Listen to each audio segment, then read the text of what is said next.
Students and staff in the Ithaca City School District are looking to make a difference in their school's environmental efforts. A new climate action plan for the district was recently published and brought to the school board. 12 News' Daniel Curran has more. Urging for a climate action plan has resulted in realigning the thinking of members of the board. It's a year-long school project that's both wrapping up and just getting started. Teachers and students spent the last school year developing a climate action plan to create a more sustainable Ithaca City School District over the next 15 years.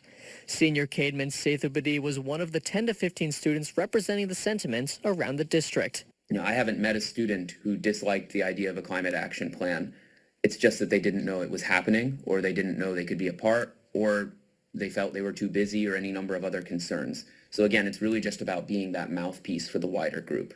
The 21-page document highlights several eco-friendly initiatives with goals such as energy independence, reduced carbon emissions, and incentives for students to utilize cleaner transportation and green spaces. Their experience as students and their experience learning will be forever changed and improved if you have cooler spaces, gardens, nice outdoor spaces, safe ways of bicycling to school or walking to school. One aspect of the plan, teacher Armin Hurick says received support from the Board of Education is a near $5 million capital project aimed at replacing HVAC systems that use fossil fuels with those emitting renewable energy. We have this large field that is only being used for soccer practices and that we would only need a small part of, and that after we finish with the geothermal project could be recovered with grass for the most part and soccer could continue.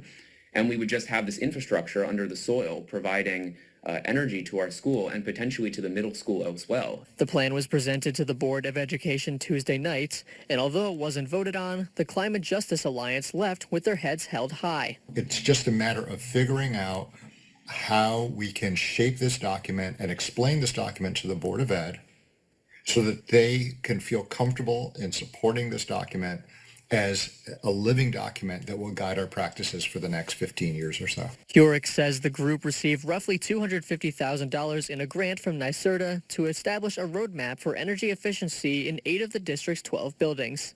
Daniel Curran, 12 News, Tompkins County.